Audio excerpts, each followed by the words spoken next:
আসসালামু আলাইকুম। ষষ্ঠ শ্রেণীর প্রিয় শিক্ষার্থীরা কেমন আছো? সবাই আশা করি অনেক ভালো আছো। ষষ্ঠ শ্রেণীর ষান্মাসিক মূল্যায়ন 2024 বিষয় গণিত। তো আগামী বুধবার অর্থাৎ 10/7/2024 তারিখে তোমাদের হচ্ছে গণিত বিষয়ে ষান্মাসিক যে পরীক্ষাটি রয়েছে সেটা অনুষ্ঠিত হবে এবং তোমাদের জন্য কিছু নমুনা প্রশ্ন একই সাথে উত্তরগুলো রেখেছি যাতে করে তোমরা হচ্ছে সহজেই অর্থাৎ মূল্যায়নে পরীক্ষার সময় পারো। ঠিক আছে? তো খুবই গুরুত্বপূর্ণ একক কাজ রেখেছি। তো এখানে শুরুতে দেখো, তোমাদের জন্য হচ্ছে এরকম একটা প্রশ্ন কিন্তু আসতে পারে, অর্থাৎ ছকের যে অঙ্কগুলো রয়েছে তোমাদের বইয়ের, এরকম টাইপের কিন্তু অঙ্ক হচ্ছে একটি একক কাজ হলেও দিবে। ঠিক আছে? অর্থাৎ ছকের যতগুলো ছক রয়েছে এরকমভাবে কিন্তু তোমাদের ছকের কাজগুলো দেওয়াই হবে, কাজেই তোমাদেরকে এগুলো শিখতে হবে। যেমন এখানে দেখো, যেমন প্রশ্ন, প্রদত্ত সংখ্যাগুলোর পূর্ববর্তী ও পরবর্তী সংখ্যাগুলো লিখে নিচে ছকটি পূরণ করো।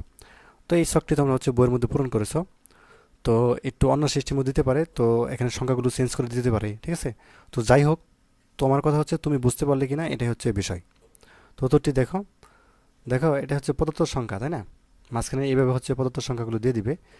এই প্রদত্ত সংখ্যাগুলো দেওয়া আছে, তো পূর্ববর্তী সংখ্যা কী হবে এবং পরবর্তী সংখ্যা কী হবে সেটা তোমাকে লিখতে হবে। তো অনেকেই বলতে পারো যে খুব সহজ, কিন্তু দেখা যাচ্ছে দু একটি কিন্তু একটু ঝামেলা আছে, তো অনেকেই বুঝতে নাও পারো। তো তোমাদেরকে সহজ ভাষায় বুঝিয়ে দিতেছি। সেখানে দেখো প্রদত্ত সংখ্যাগুলো এখানে 10 দেওয়া আছে, 8 দেওয়া আছে, -5, 3, 0, -1, -2, 1, -10 দেওয়া আছে, তাই না? তো এখানে একটা বিষয় খেয়াল করো, এই প্রদত্ত সংখ্যা 10 এর আগে পূর্ববর্তী মানে আগের সংখ্যাটা কি হবে? 9। ঠিক আছে? পরবর্তী সংখ্যা কত? 11। ঠিক আছে? এটা তো বুঝতে পারলা। এখানে একটা বিষয় দেখো যে 8, 8 এর আগে 7, ঠিক আছে, পরবর্তী সংখ্যা 9, ঠিক আছে, কিন্তু এই -5 এর আগে কি হয়েছে? -6 হয়েছে। এখন তো বলতে পারো যে -4 এখানে হলো না কেন, পূর্ববর্তী সংখ্যা -4 হলো না কেন? ঠিক আছে? বা পরবর্তী সংখ্যা মাইনাস এখানে এখানে 6 হলো না কেন, এখানে 4 হলো না কেন? বিষয়টি হচ্ছে যে এটা কিন্তু মাইনাস, এটা মনে রাখতে হবে। ঠিক আছে? মাইনাসের ক্ষেত্রে তোমাকে পূর্ববর্তী সংখ্যা কি হবে? -6 উল্টো বা হবে। ঠিক আছে? অর্থাৎ উল্টোভাবে হবে, কারণ এখানে কিন্তু মাইনাস হচ্ছে।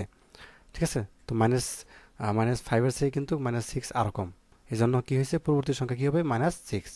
আর পরবর্তী সংখ্যা কী হয়েছে? এখানে -4 হয়েছে। বুঝতে পারছো?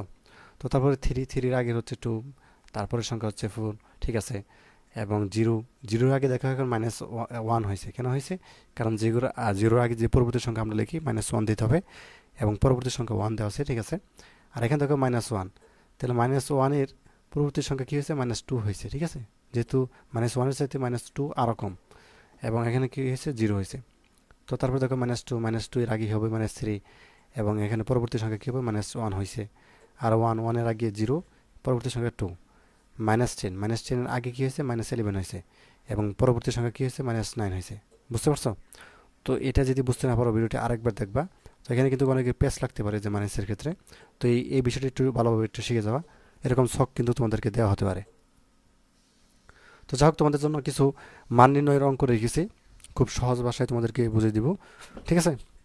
তো এটা কিন্তু একক কাজ, কিছু মান নির্ণয় হয়তো বা দিতে পারে যে দুটি মান নির্ণয়ের অঙ্ক করো। তো তুমি হচ্ছে বুঝে গেলেই হলো। তো তোমাদের বই থেকে এখানে নেওয়া হয়েছে। তো তোমাদেরকে সহজ ভাষায় বুঝিয়ে দিচ্ছি মান নির্ণয় অঙ্ক কীভাবে করবে। তো একক কাজ মান নির্ণয়, ক নাম্বারে দেওয়া আছে -7, -8, ঠিক আছে, অর্থাৎ ব্র্যাকেটে কী দেওয়া আছে? -25। ঠিক আছে? খ নাম্বারটা দেওয়া আছে, এবং এবং হচ্ছে কি ঘ নাম্বারটা দেওয়া আছে। তো এখানে দেখো, আমরা হচ্ছে ক নাম্বারটা সমাধান করব। ক নাম্বার অঙ্কটা যেটি ছিল, ব্র্যাকেটের মধ্যে হচ্ছে কি -7 আছে, তারপর -8, আবার আবার ব্র্যাকেটের ভিতরে কিন্তু -25। তাহলে আমরা কীভাবে লিখতে পারি? -7 লিখলাম, ঠিক আছে, -8 লিখলাম, ঠিক আছে। এখন দেখো, এই মাইনাসে ব্র্যাকেটের ভিতর মাইনাসে কি হয়? প্লাস হয়, প্লাস লিখলাম, 25 দিলাম। ঠিক আছে? এখন বুঝতে পারছো প্লাসটা কীভাবে হলো? এই মাইনাসে, এই ব্র্যাকেটের ভিতর মাইনাসে কি হয়েছে? প্লাস হয়েছে। তো এখন দেখো, -7 এবং কি -8, এই দুইটা যদি আমরা যোগ করে দিই, তাহলে কি হবে? -15 হবে, অর্থাৎ 15 হবে। আর প্লাসের কত আছে? 25। তাহলে আমরা 25টা আগে লিখলাম, -15 লিখলাম। তার মানে 25 থেকে যদি আমরা 15 বাদ দিই, তাহলে আমাদের কত থাকে? 10 থাকে। এটাই হচ্ছে আমাদের কি আনসার। বুঝতে পারছো? তো তারপর দেখো খ নাম্বারটা কীভাবে করি। খ নাম্বারটা -13 লিখলাম। এখানে দেখো, প্লাসে মাইনাসে কি হবে? মাইনাস হবে, -8 লিখতে হবে। ঠিক আছে? আবার প্লাসে মাইনাসে মাইনাস হবে, -19। তো সবগুলোই মাইনাস কিন্তু হয়ে গেল। এখন যা হচ্ছে সবগুলো যোগ করে দাও, সবগুলো ব্র্যাকেটের ভিতরে যোগ করে দিলাম। তাহলে মাইনাস কি হবে? 111 100 অর্থাৎ 111 হবে। এটাই হচ্ছে আনসার। তো তারপর দেখো গ নাম্বারটা, এখানে -7 রয়েছে, প্লাস -8 প্লাস -19। তো এখানে দেখো মাইনাসের -7 লিখলাম। তো এই প্লাসে মাইনাসে মাইনাস, ঠিক আছে, 8, এবং এই প্লাসে মাইনাসে কী হবে, -90। তাহলে সবগুলো আবার কি হলো, মাইনাস হলো না? তো সবগুলো যা যোগ করে দেবো, অর্থাৎ মাইনাস এখানে লিখে ব্র্যাকেটের ভিত্তি দিয়ে সবগুলো যোগ করে দেবে। তাহলে মাইনাসে মাইনাস মাইনাস প্লাসে মাইনাসই হবে। তাহলে কী হবে, 105 হবে। এটাই হচ্ছে কি আনসার। তো তারপর দেখো ঘ নাম্বারটি 50, তারপর হচ্ছে রয়েছে মাইনাস, এখানে ব্র্যাকেটের ভিতরে -40 দেওয়া আছে, আবার মাইনাস ব্র্যাকেটের ভিতরে গিয়ে দেওয়া আছে -2 দেওয়া আছে। তাহলে আমরা প্লাসের কিন্তু 50, এটা প্লাসের 50 লিখলাম। তারপর দেখো এই মাইনাসে কী হবে, প্লাস হবে। তাহলে প্লাস আমাদেরকে 40 লিখতে হবে। এই মাইনাসে কী হবে, প্লাস হবে, +2 লিখতে হবে। এবার কিন্তু সবগুলো যোগ, তো জাস্ট সবগুলো যোগ করে দাও। সবগুলো যোগ করলে আমাদের কী হয়, 92 হয়। এটাই হচ্ছে কি আমাদের আনসার। তো এই ছিল তোমাদের মাননীয় অঙ্কের নিয়ম। তো আশা করি বুঝতে পারছো। যদি আসে অবশ্যই এইভাবে দিবা। তো ধন্যবাদ সবাইকে ভিডিওটি দেখার জন্য। আল্লাহ হাফিজ।